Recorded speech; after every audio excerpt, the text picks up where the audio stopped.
Hey, it's James Mulvaney here. Today, I'm going to be looking at this. This is the PodTrak P8 by Zoom. Right, today, very excited to look at this. This is Zoom's new recorder. You might be familiar with Zoom. They've been around for a few years. They make a lot of products like this. This is the H6. We've had this knocking around as part of our kit for the past probably 5 years or so. And the great thing about Zoom is they make really good quality, but very portable recorders. And these are perfect if you're perhaps doing a video shoot and you don't want to record directly into the camera, you want to record into an external recorder, but record in very high fidelity, so it records, uncompressed WAV. You can put 4 microphones into this.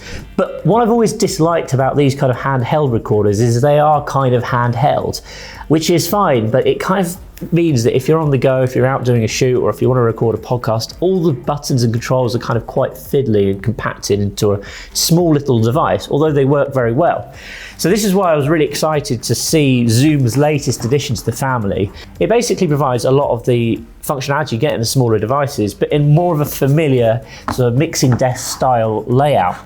So this device really, I think, is aimed at specifically podcasters, but it will also be great for recording audio if you're doing video shoot as well, and you perhaps need multiple mic setups. As you can see, 6 XLR inputs, all independently controlled with their faders.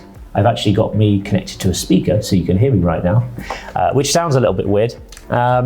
But again, it can be really good. You could set this up almost in a separate room and almost treat it kind of like, if you're running a TV show, you might have kind of like a bridge where the producers are sat watching, and you could basically be controlling your whole shoot from this in a separate room. Likewise, if you're producing a podcast, run your cables into one room, have the producer sat back somewhere else in a corner or behind a piece of glass. Fantastic.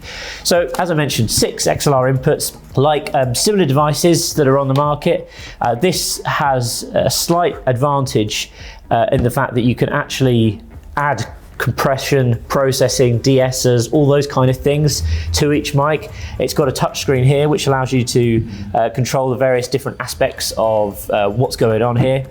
So you can kind of sweeten up your audio on the go, which is really useful if you're perhaps recording in a slightly noisy environment, or you're recording somewhere where the acoustics aren't perfect. Another thing I really like about this device is these hotkeys. So obviously you can upload your own music. We've got this rather jazzy default music going on here. But that's perfect if you want to fire out perhaps backing tracks or idents. Again, it just allows you to produce the podcast on the fly and will cut down on your post-production time. The other great thing about this is not only do we have 6 microphones on separate faders, we also have 6 headphones, which are all individually volume controlled as well. Which again, if you're doing a multi-tenanted podcast, lots of people talking all at once, great, they can all have their own headphones on, they can hear what's going, be able to hear whatever cheesy background music effects I'm playing. Helps if I turn it up. There we go. But again, perfect console, really portable. And also the other thing I forgot to mention as well, you can put batteries in this thing, which means that it's really, truly portable. If I wanted to take this up onto the side of a hill and record a podcast, I don't know why you'd be doing that, but why not? We're only allowed to socialize outside right now anyway, so it might actually be a thing. Recording a podcast from the park, why not? Let's give it a go. But the point I'm trying to make is batteries means true portability.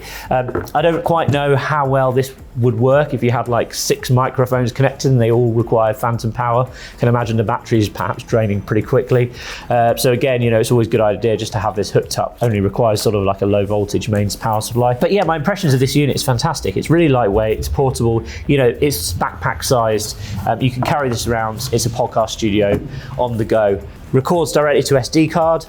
Multi-track recording, so you can record each microphone to a separate WAV file within the SD, which is again great for post-production. So let me show you how to hit record. It's pretty simple. There's a big red button here which says record.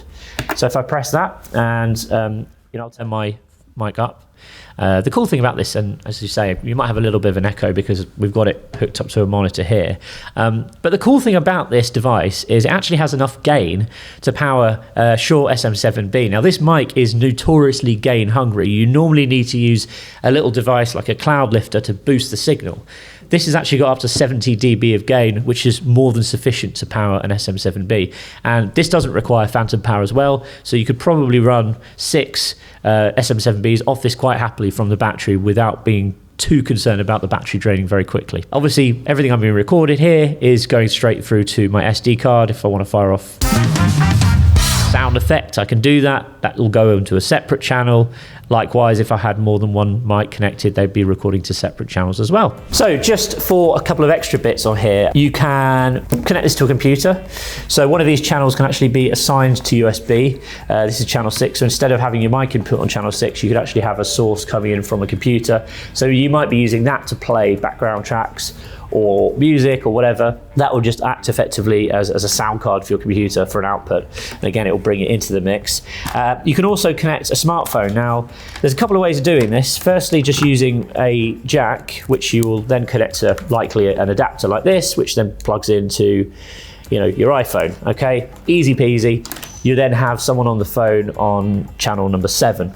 There is also an external device that you can purchase which will give this device Bluetooth functionality, and this is kind of one of the downsides. I don't really understand why Zoom decided to have this as an extra. It seems a bit kind of archaic to me. Perhaps it would have been better if there was Bluetooth on board here. Certainly other devices have Bluetooth in, and lots of devices have Bluetooth now, so it would have kind of been cool if you could actually Bluetooth directly. And again, it saves you having to carry around yet more cables.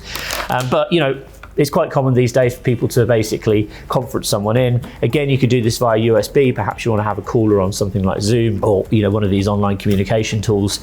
Perfect for talking to a guest via the computer or using your mobile phone. So there we have it, the Zoom PodTrak P8. I'm intrigued to know what you think of this device. Do you think this is something that you're going to go out and purchase? Let me know in the comments. Let me know what you think. Do you think it's missing any features? And also, what do you think of the design? I kind of think it almost looks like some kind of something from the 80s, like a Russian interceptor for weird signals in the Cold War or something like that. But I actually think it looks pretty cool. It's got kind of this industrial retro look to it. So yeah, let me know. I'm intrigued to see what you think of this device. Hey, I'm James, founder of Radio.co. Before you go anywhere, I've got an interesting question for you. Do you know the difference between a radio station that launches and becomes very successful, gets lots of listeners and does very well, and a radio station that perhaps kind of doesn't launch very well and disappears within a few months, doesn't really get much attention? Well, I've put together a checklist which will illustrate to you in a very simple way the 5 key differences between radio stations that launch, do well, versus radio stations that launch and kind of disappear. You can download your free copy over at radio.co/checklist today. Find out exactly how you can make the most out of your radio station. That's radio.co/checklist. Go and grab your free copy. I'll see you there.